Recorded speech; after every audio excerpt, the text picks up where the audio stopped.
안녕하세요. 프로파일러 배상훈입니다. 2020년 2월 18일입니다. 오늘 아침에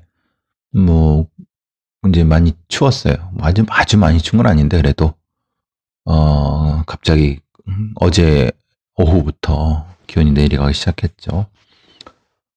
미끄러운 길에 조심하시기 바랍니다. 동아일보에서 단독으로 이춘재 추가 살인조사 거짓말 탐지기 법체면에 대해서 기사가 나갔고 소개 한번 해드리려고 합니다. 계속 아시겠지만은 지금 수원구치소에 있는 이춘재에 대해서 경찰 수사팀이 이춘재 연쇄살인 수사팀이 그의 여죄에 대해서, 여죄라고 하면은 이제 지금 14건을 본인이 했다고 하는 거 외에 그 청주라든가 아니면 이 화성이라든가 이 수원 근처에 있는 여러 비슷한 수법의 피해자인데 장기미제 사건을 가지고 대조해보고 있다고 합니다. 물론 지금의 어떤 8차 사건 같은 경우는 이 검찰이 주로 하는 거고, 이제 나머지 여죄 사건을 경기남부청 수사본부가 정리를 하고 있는 것 같습니다. 요번에 이제 얘기되는 거, 그러니까 그 이전에도 여러 가지를 했나 봐요. 몇 건 더 있으니까요. 비교해 볼 것이.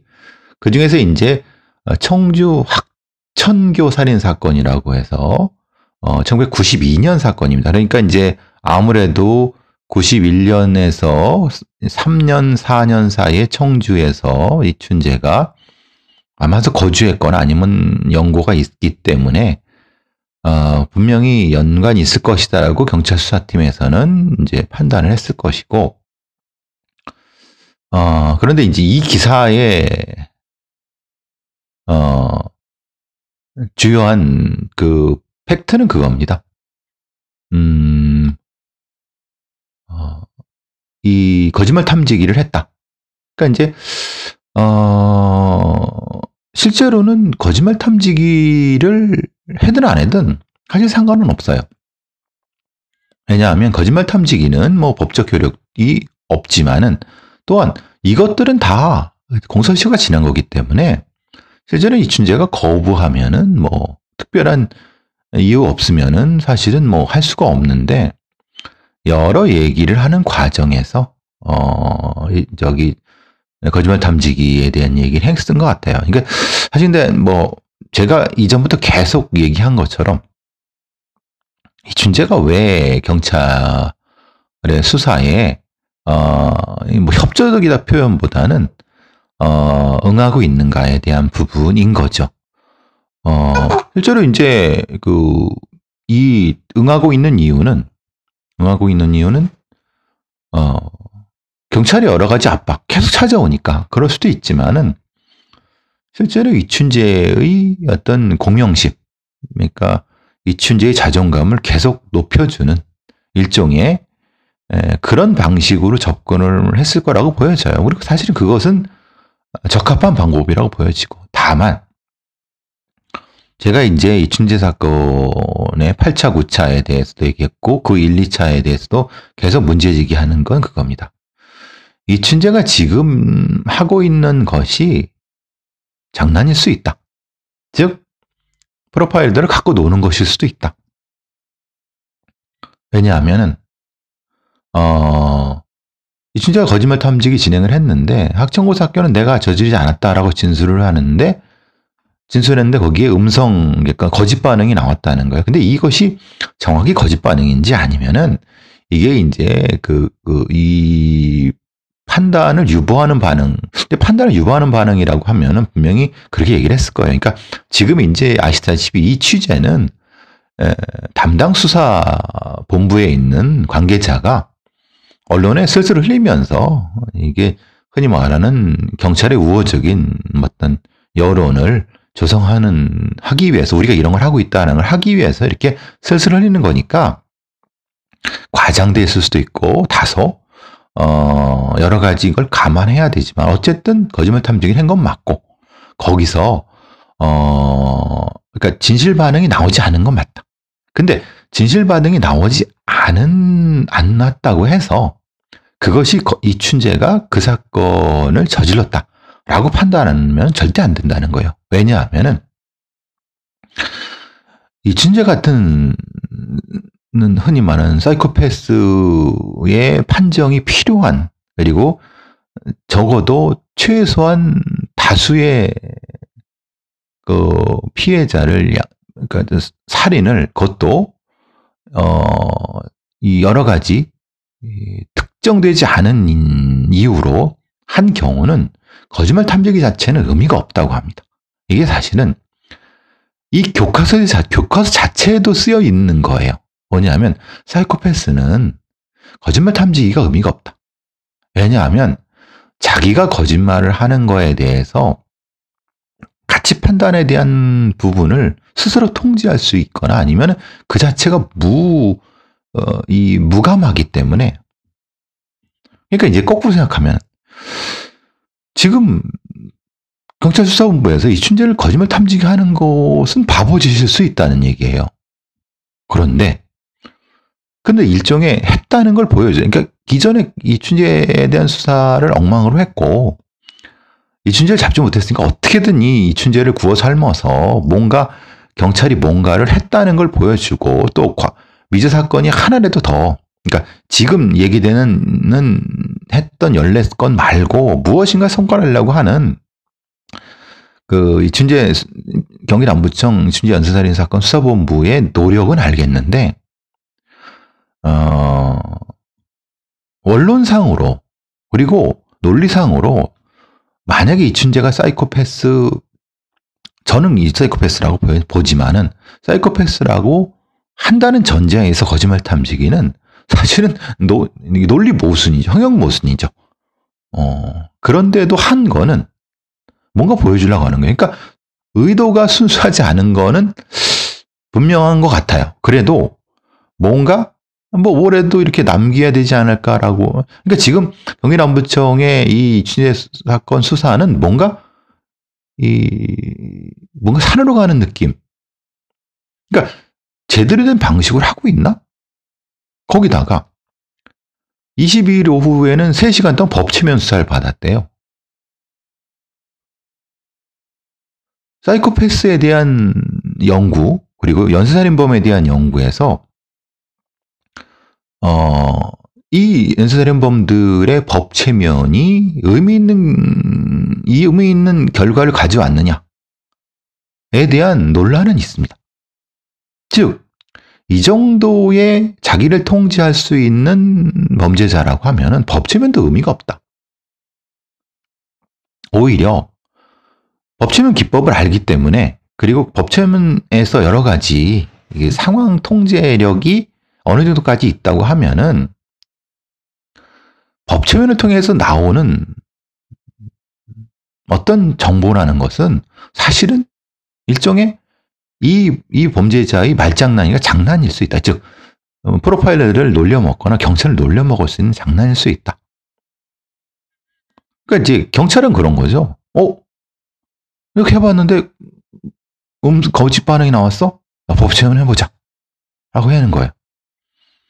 근데 여기 이 법체면하는 과정에서 학천교 사건 진술을 하면서 그곳에 가지 않았다 소리를 지른 듯 격한 거부 반응을 보였다라고 하는 거예요. 근데 여기 해석이 좀 웃긴 것은 법체면서에서 격한 부인은 검사 대상이 의도적으로 상황을 외면할 때 주로 나온다는 설명이라는데 이건 진짜 비웃음을 살 얘기입니다. 말하자면은 이 사람이 이 이춘재가 최면을 하는 과정에서 이 최면에 빠진 상태에서 어떤 특정한 말을 거기에 안 가려고 그 얘기를 하지 않으려고 하고 약간 돌려서 얘기하고 회피하려고 하는 조금 감정이 섞인 부인을 하는 것은 말 그대로 의도적인 어떤 상황을 외면하려고 하는 것일 가능성이 또 있습니다.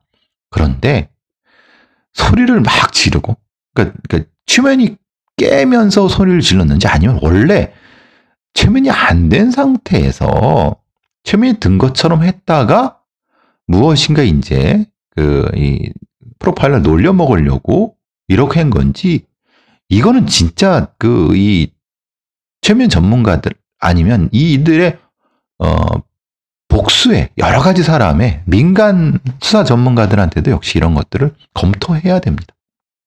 그러니까 참 제가 이제 경찰 수사나 이런데 검찰 수사에서 참 아쉽고 안타깝고 상당히 부정적인 제가 반응을 보이는 것은 마치 자기네들이 하는 게 최고인 양 해서 그로 결론을 짓고 그 결론 짓는 것을 언론한테 흘리면서 일종의 확인을 받고 정당성을, 그 아무런 의미가 없는데 기사화되고 그것이 뜨면 또 그걸 통해서 다시 또 하면서 마치 그것이 사실이냐. 유영철 사건, 강호수 사건처럼 지들이 한 수사가 있고 지들이 한 거를 가지고 언론에 흘려갖고 기사가 많이 되니까 그것이 마치 진실인 양, 진리인 양 하면서 그걸 가지고 다시 또 하는 모순적인 상황이라는 거예요. 그러니까 만약에 실제로 이 사람들이 거짓말 탐지기를 이춘재한테 할 것 같으면 왜? 어떤 근거에서, 그리고 이춘재의 그 반응은 어땠는가에 대한 객관적인 데이터를 녹화를 하든 아니면 그걸 통해서 사후에라도, 사전에 안 되면 관련 전문가들한테, 그러니까 친경찰적인 게 아니라 객관적인 전문가들한테도 보여갖고 검토를 통해 확인을 하고, 그 다음에 법치면도 마찬가지라는 거예요. 그 다음에 법치면도 이 법치면을 들어가는 것, 이 반응 이런 것들에 대한 것이 정확히 진행이 된 건지에 대한 평가를 한 다음에 그걸 가지고 결과를 삼아야지. 여태까지 이 지금 경찰의 수사라든가 아니면 검찰의 수사 같은 것이 흔히 말하는 마치 자유행위와 별로 다르지 않은 자기 만족적인 거. 너무 그거는 제가 계속 경찰 수사와 검찰 수사를 비판하는 이유도 그겁니다. 아니 지들이 해놓고 지들이 맞췄다고 하고 지들이 박수치고 땡치고, 그래서 이제 무죄가 나오거나 아니면 뭐하면은 다 판사 욕하고 변호인 욕하고 막 뭐 이런 웃긴 짓을 한다는 거예요. 지금 이 상황도 저는 경찰이 왜 이걸 했는지에 대한 해명이 필요한 거라는 거예요. 왜 거짓말 탐지기를 했나? 사이코패스 연쇄범이라는 전제하에서 그게 무슨 의미가 있나? 사이코패스들이 거짓말 탐지기에 반응을 하나? 어느 교과서에 그게 써 있습니까? 거짓말 탐지기 교과서에 써 있습니까? 아니면 범죄심리학 교과서에 써 있습니까? 오히려 사이코패스 연쇄범들은 거짓말 탐지기를 회피할 수 있는 능력이 더 있을 수 있다고 하는 게 범죄심리학 그걸 연구한 사람들의 얘기, 다수당이라도 그렇게 주장하는 사람도 분명히 존재하는데. 그리고 법조면은 왜 했습니까? 아니 그냥 해자고 하니까 한 거예요. 근데 이춘재는 대단히 그 폭력성이 높은 존재예요. 그럼 법체면을 아무리 그 법체면을 진술분석 팀장인 공경경위가 투입돼서 했다 하더라도, 라포를 했다 하더라도, 다시 말씀드리면 검찰에서는 공경이랑 같이 그때 투입됐던 그 프로파일러들을 그냥 그때 왔던 여자들 정도로 평가밖에 안 해요. 어떻게 보면은 신뢰? 라포? 그게 라포일까? 그러니까 라포가 형성돼서 최면 상태를 이끌어낼 수 있도록 전해졌다고 하는 건 경찰의 주장입니다. 실제로 그 최면 상태, 이춘재가 최면 상태에 들어갔는지 않는 건지는 객관적으로 판단해 봐야 돼요. 여러분, 어떤 사람이 진짜 최면에 빠졌는지 안 빠졌는지를 어떻게 합니까? 어떻게 평가해야 되죠? 그걸 평가하는 거 없이 그 결과를 무작정 쓴다. 바보짓. 이게 바보짓을 하고 있다는 거예요. 그래서 저는 지금 이 결과를 나온 부분에 대해서 역시 그냥 언론 플레이 하려고 하는구나. 지금 경찰도. 이렇게 해서 얻어질 수 있는 게 뭐가 있습니까? 우리 이렇게 했다. 근데 이춘재는 뭔가 숨기는 것 같다. 그러니까 요거는 그렇게 결론 내려갖고 학창교 사건도 이춘재 것으로 그냥 해서 두루뭉술 넘어가서 어쨌든 이 정도 했다라는 걸로 퉁치려고. 만약에 그랬다면 진짜 나쁜 놈들인 겁니다. 지금 경찰의 수사본부 하는 사람들은. 만약에 그렇게 생각하고 있다면. 그렇게 생각하지 않을 거라고 믿습니다. 이거는 진짜 피해자를 우롱하고 국민들을 우롱하는 겁니다. 다만 어떤 최소한의 노력으로서 이 정도 했다라는 거 정도에서 다른 이 지금 한 거짓말 탐지기나 저 법체면을 객관적인 전문가들은 다시 리뷰시켜서 그를 통해서 뭔가 백서를 통해서 만든 이런 거라면 전 받아들일 수 있지만 지금 이거는 아니 이렇게 하면 안 됩니다. 이거는. 그러니까 경찰 수사가 신뢰가 땅에 떨어뜨리는 거라고 봅니다. 걱정입니다. 이건 진짜.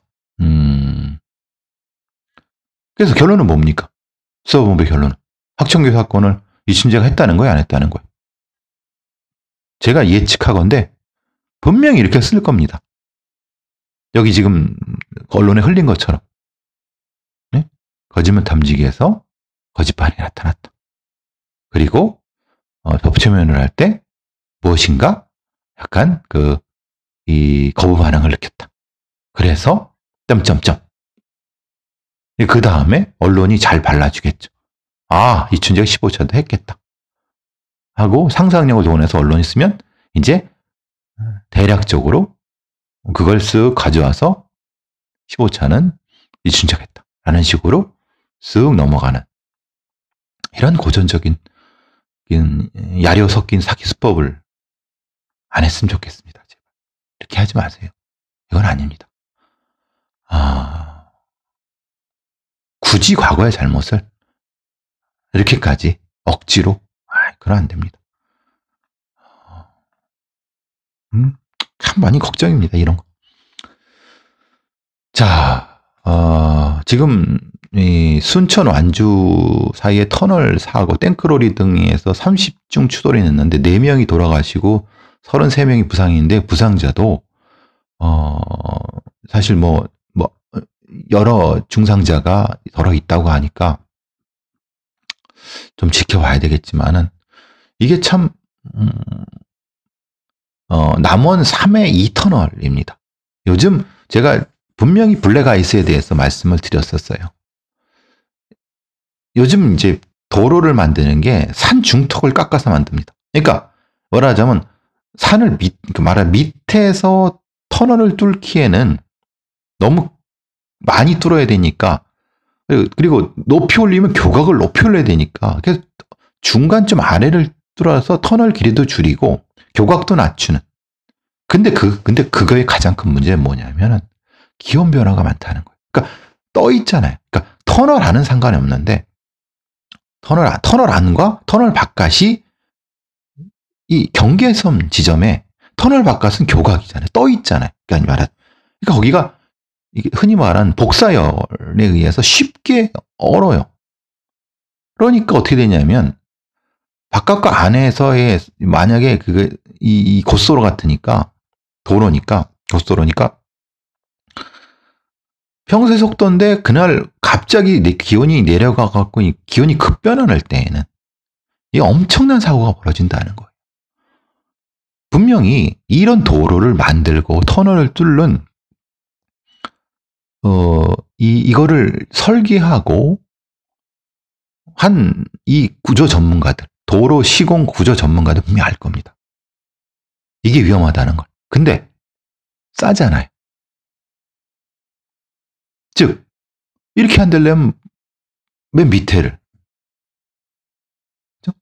아니면 위에 두면 다른 어떤 단열 장치를 해야 되는 거예요. 결국 돈 아끼고 쉽게 하려고 하고 안전시설은 안 하기 때문에 결국은 지난번 블랙아이스도 없고 지금도 그렇고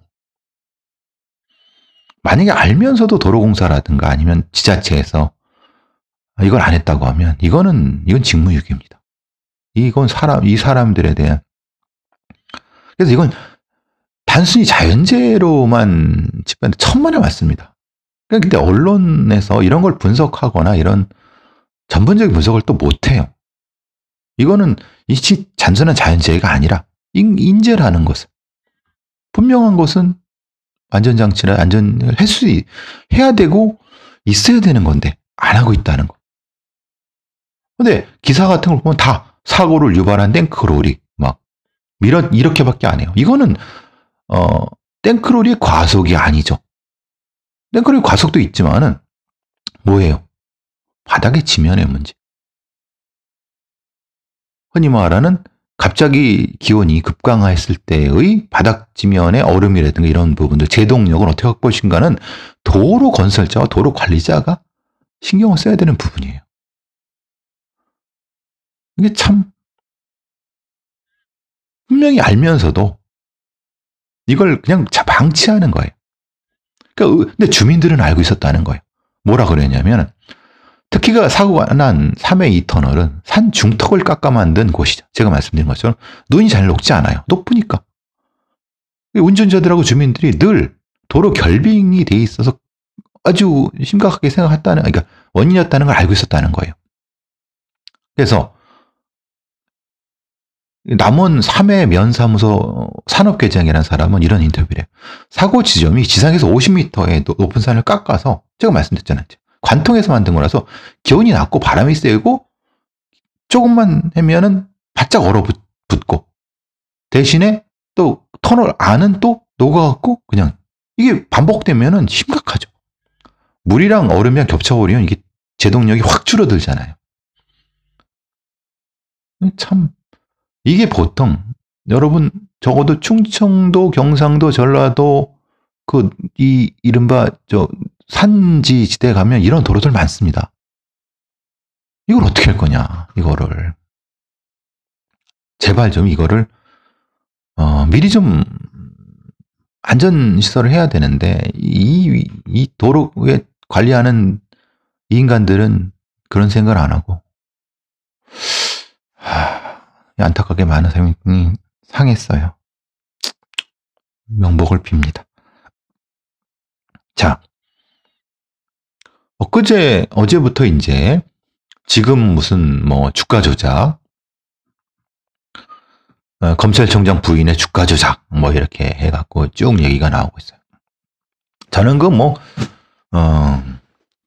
진부 여부에 대해서는 수사가 진행돼야 된다고 보지만은 돼야 알 거라고 보지만은 공소시효가 1년밖에 안 남았고 또 대검의 범죄정보 파트에 있는 사람은 아마 거기 있는 것 같은데 다 끝난 거 아니냐라고 이제 아마 농치려고 하는 것 같은데 그거는 전 잘 모르겠고 대신에 제가 의문을 갖는 건 이 부분입니다. 지금 도이치모터가 주가 조작을 뭔가 의혹을 받고 있고 검찰총장의 부인이 거기에 쩐주 역할을 했다. 이런 것이 뉴스타파의 주장인 거죠. 근데 그 주장은 경찰의 내사보고서에 근거하고 있다는 거예요. 그리고 그 내사보고서의 주체는 2013년적 경찰청 특수수사과가 작성한 도이치모터스의 주가 조작 의혹 내사 보고서입니다. 다른 사람들이 많은 언론들이 얘기하고 있지 않지만 저는 이게 경찰이 그런 거죠. 우리는 경찰청 부인을 내사한 게 아니다.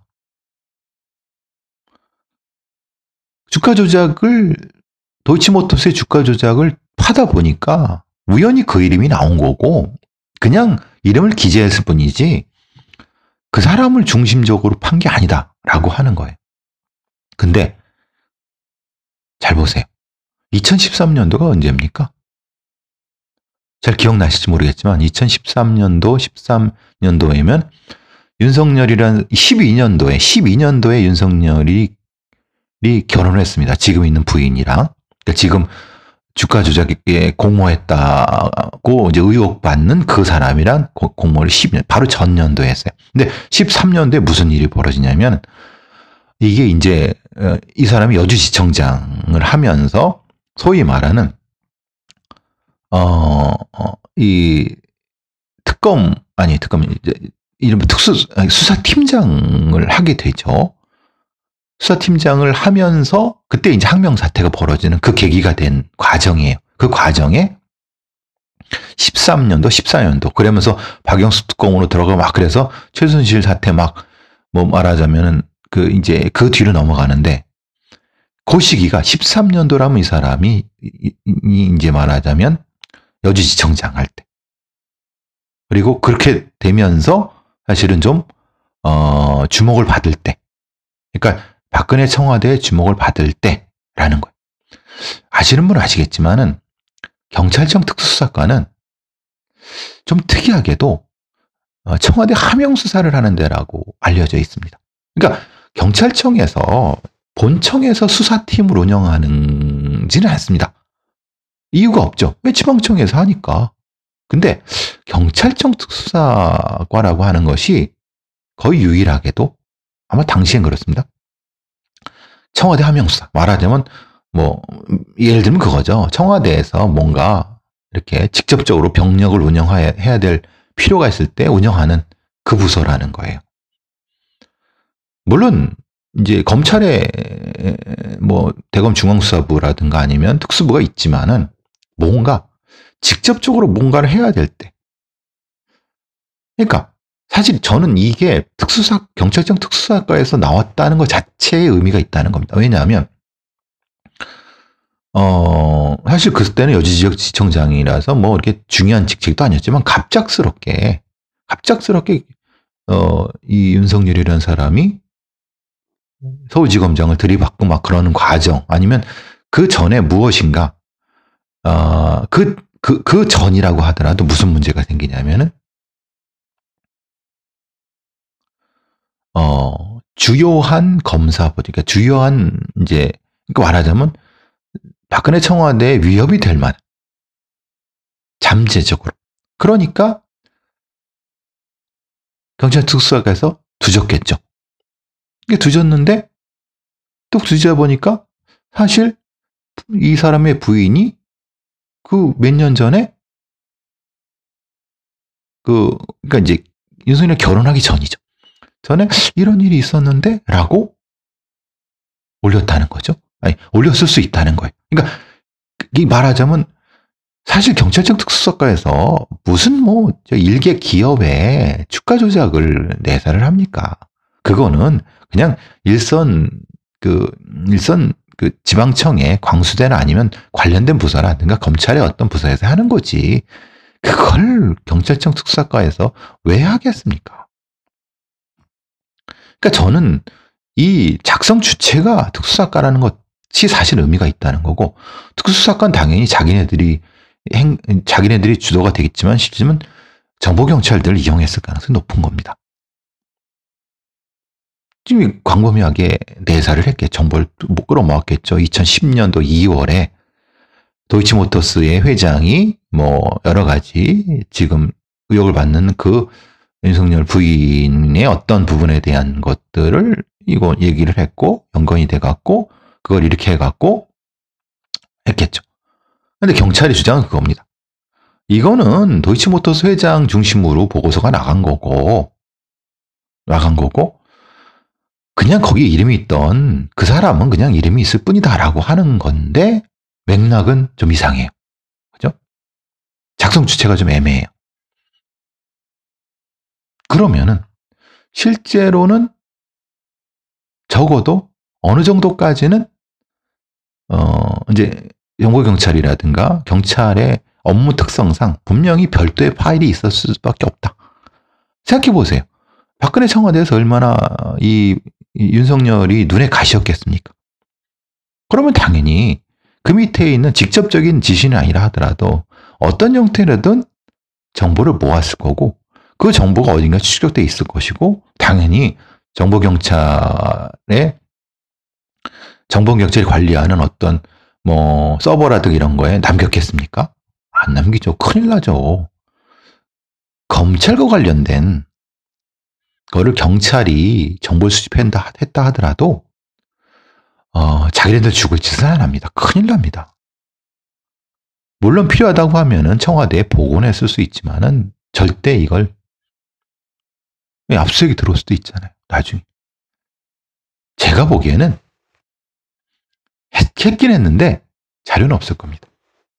아니나 정확히 말하면 했긴 했다고 하면은 지방청에 있는 아니면 본청에 있는 본청 정보국의 서버라든가 여기에 절대 안 납니다. 이건 검찰도 알고 있는 겁니다.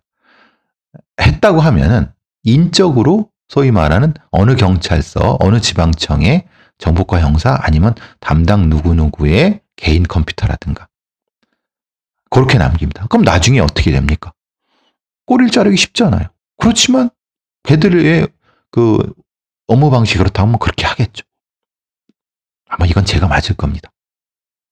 제가 이제 제가 어떻게 아는 정보 경찰에 있던 애들도 뭐 얘기하면 에이 그걸 남겨요 뭐 이런 얘기 당연히 안 남기죠. 지금 이런 건 큰일 날 일인데 검사들의 뒷조사 행보를 이거를 서버에 등록하는 바보 경찰놈이 어디 있습니까? 큰일 나지. 그러니까 제 느낌은 그런 겁니다. 하긴 했을 거다. 그렇지만은 찾기는 어렵다. 근데 분명히 관련 선을 타고 가면 진술은 받아낼 수 있다. 그렇지만은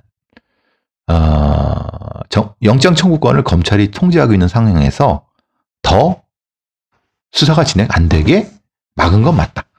근데 여기서 이제 한 번 더 봐야 될 것은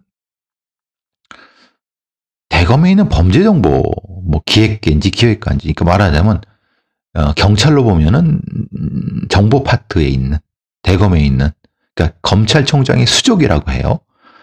범죄 정보를 통제하는 기획관 정도 되는 검사장은 아닌데 차장검사급 제가 알고 있는데 검사장이나 차관전서급 같은 상당히 중요한 위치는 거의 신복이라고 하는데 흔히 말하는 그 사람들이 거기에 있는 어떤 검사들이나 검찰 수사관들 인력들이 경찰에서 나온 여러 가지 정보들을 또 취합하고 그러니까 곳곳에 있는 휴민트라는 이런 걸 통해서 많이 하는데 사실은 정보 전쟁은 거기와 정보 경찰의 정보 전쟁이죠. 또 국정원의 정보 파트랑 알았을 거라고 봅니다. 분명히. 근데 막았겠죠. 그리고 어디서 어떻게 뒤지고 있다는 것 정도까지 눈치를 챘을 겁니다. 그러니까 이거는 근데 실제로 이 윤석열 부인이 주가조를 했다는 의미는 아닙니다. 이건 두졌을 거란 얘기예요. 했다는 의미가 아니라 했는지 안 했는지는 이제 수사를 해보면 알겠다는 얘기고 근데 그 정보 파트에 있는 사람들의 속성상 분명히 그냥 천만의 말씀. 넘어가지 않죠. 왜? 자기 생명줄인데. 자기의 어떤 카드가 될 수 있는 건데. 그래서 사실은 우리나라의 어떤 수사기관의 정보 파트를, 일정 정도 정리를 해야 될 필요성은 바로 그런 것 때문에 그렇습니다. 이게, 이 정치 검찰, 정치 경찰, 그러니까 권력을 지향하는 야망을 품은 자들에 의해서 그게 잘못 통제되면은 심각한 민주주의 위협이 될 수 있습니다. 그래서 수사 정보나 범죄 정보를 수집하고 통제하는 그거는 매우 제한적으로. 오죽했으면 생각해 보시면 미국의 FBI, CIA를 구분하고 또 FBI 내에도 정보 관련된 부분을 엄격하게 통제하는 이유가 왜 그렇겠습니까? 그게 상당히 위험하기 때문에 그렇습니다. 민주주의 시스템의 적이 될 수 있기 때문에 그런 거죠. 어쨌든 요거는 조금 더 파봐야죠. 한번 보면서 얘기를 다시 한번 뭐 볼 수 있는 부분이 있으면 한번 더 검토를 해보도록 하겠습니다. 이게 이제 어디까지 갈지. 조금 다른 얘기를 해보면은 오늘 김어준의 뉴스공장에 근데 참여연대의 어떤 시민단체 분이 와서 총선 의석 계산기라는 것을 했는데 이제 사실 준연동형 비례대표제로 선거를 하면서 그 일종의 이 위성정당 꼼수를 사실은 이게 좀 그런 꼼수까지 부릴지 몰랐을 수도 있는 거고 그걸 예측하지 못했다면 바본 거고 사실은 민주당이 바보짓을 했다고 하는 거죠. 이상돈 의원도 한 것처럼.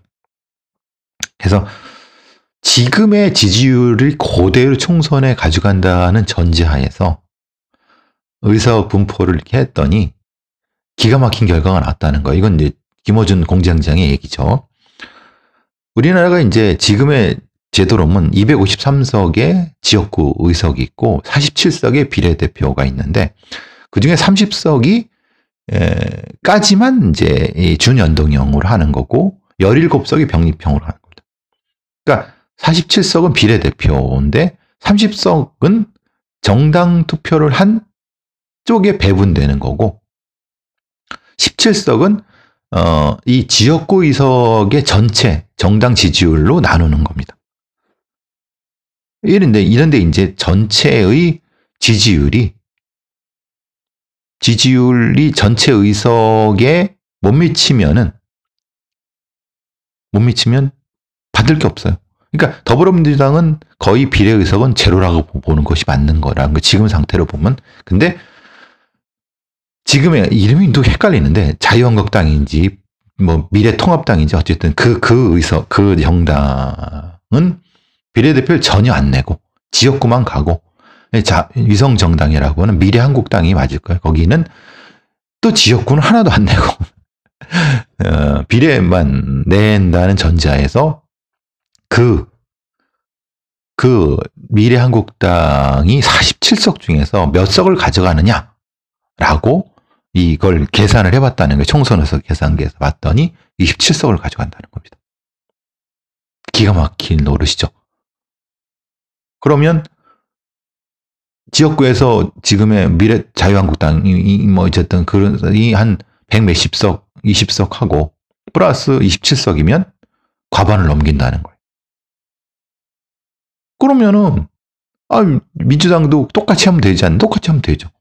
근데 똑같이 지금 못 하잖아요. 그러니까 민주당은 이리저리 끙끙 앓고 있다는 거고 원래의 취지는 소수정당한테 그 47석이 많이 가져가야 된다. 왜냐하면 소수정당, 그러니까 다양성을 갖춘 소수정당, 환경정당이라든가 뭐 여러 가지 녹색당이라든가 이런 그 노인당이라든가 아니면 청소년당 같은 좀 특색 있는 소수의 목소리를 대변할 수 있는 소수정당한테 의석을 할애하고 또 하나 지지율에 맞게끔 해야 되는데 지금은 오히려 거꾸로 엉망이 될 수 있다는. 김어준 뉴스공장장은 그러는 거죠. 야, 너희들도 만들어. 야, 시민단체가 그러면 민주당이 중위 재물이 못 깎으니까 시민단체가 일종의 자매 정당을 만들어 줘야지. 그런 의도 같다는 생각이 들었어요. 근데 내심 정의당은 기대하고 있었죠. 사실은 민주당의 자매 정당은 우리니까 이런데 그건 정의당의 착각이에요. 제가 보기에는. 그러니까 아마 이 지금 상태로 가면요. 정의당에서 애초에 준연정도로 이렇게 해갖고 하면은 뭐 열몇 석, 한 15석은 어쩔 거다. 천만의 말씀입니다. 계산해 보니까 절대 안 돼요. 그러니까 자유한국당, 그러니까 소위 말하는 이제 지금 뭐 어쨌든 자유한국당에서 하고 뭐 미래한국당인가 뭐 합쳐갖고 한 150석 가져가면은 거기서 27석을 가져가니까 47석 그러니까 47석 중에 이 나머지 20석 안쪽이잖아요. 20석 안쪽이라고 하면은 뭐 거기서 한 10석 정도가 정의당이 가져간다고 하면 지금 뭐 있는 나머지 소수 정당들 있지 않습니까? 뭐 안철수 당 이름이 뭔지 모르겠지만 그리고 뭐 그 나머지 정당 이렇게 정도 가져가면은 대충 얼추 맞을 것 같다. 뭐 이런 것 같아요. 그러니까 저는 사실 만약에 자유한국당이 국민의 정당한 지지를 통해서 과반을 확보한다고 하면은 그거는 뭐 자기네들의 실력이 능력이라고 보는데 이거는 꼼수를 부려갖고 민주주의의 제도를 아주 교묘하게 파괴하면서 얻으니까 이거는 정당하지 않다는 거죠. 근데 정당하지 않다 하더라도 법을 만드는 놈들이 그렇게 허술하게 만들었다고 하면은 그거는 법을 만드는 놈이 잘못이죠. 또 하나 법을 잘못하고 그걸 또 이용하는 놈들 잘못이죠. 그렇지만은 현실은 현실인 거고. 그래도 이제는 선택지가 두 개다 이 얘기예요. 공장장에게는. 니네도 만들어라. 시민단체가 주도가 돼갖고 민주당은 머리를 못 깎으니까. 그래 그거 같아요. 그래서 적어도 지금 자유한국당 계열의 위성정당의 비례대표 독식은 막아야 되지 않느냐. 지금 상태로 보면 사실은 뭐 김원준 농장장의 얘기처럼 한 자유한국당이 47석 중에서 아니죠. 좀 말하자면 47석의 30석 중에서 30석 중에서 제가 말을 잘못했나요? 그러니까 30석 중에 27석을 가져간다는 거예요. 자유한국당 계열의 위성정당이. 나머지 3석을 이 정의당 쪽이 가져가거나 그러겠죠. 그래서 이 47석 중에서 34석이 자유한국당 계열의 위성정당이라는 거예요. 그 말에. 제 말은. 근데 어쨌든 뭐 지금의 그대로 가면은 47석 중에서 그래도 뭐 못돼도 20몇 석, 반 20한 서너 석 정도는 가져갈 수밖에 없지 않느냐. 그래도 자유한국당과 그 합치면 과반이 되지 않느냐. 이런 얘기인 것 같아요. 되게 씁쓸하죠. 씁쓸하고 이 선거 자체가 너무 희화화되고 이런 것도 예측 못했느냐. 뭐 어쨌든 지금 속보가 나왔는데 31번째 환자가 발생했다고 하네요. 근데 이게 지역사회 감염 같아요. 대구 수성구 쪽이라고 하는데요. 지금 대구 의료원에 격리됐는데 지역사회 감염이 뭔지 아시죠? 계속 말씀드리죠. 일본을 갔다 오지 않았음에도 불구하고 아마도 우한에서 온 체크하지 못한 25명 정도의 거기서 연파됐거나 혹은 일본 쪽에서 이제 갔다 온 사람을 통해서 전염됐을 수 있거나 아니면 중국의 어느 쪽에서 전염될 수 있는. 이제는 방법이 없습니다. 이제는 방역의 시스템 자체를 바꿔야죠. 이거는 어쩔 수 없습니다. 이건 지금 이제는 지역사회 감염이 확인되는 이상. 자, 오늘은 뭐 쓸데없이 총선 얘기를 했네요. 하여튼 코미디 같은 일이 벌어져 갖고 그래서 뭐 그냥 한번 얘기해 봤습니다. 저는 뭐 선거에 개입할 생각도 없고 뭐 여당이든 야당이든 제가 뭐 그거에 대해서 얘기할 이유도 없기 때문에 근데 코미디 같은 얘기 있어 갖고 한번 얘기해 봤습니다.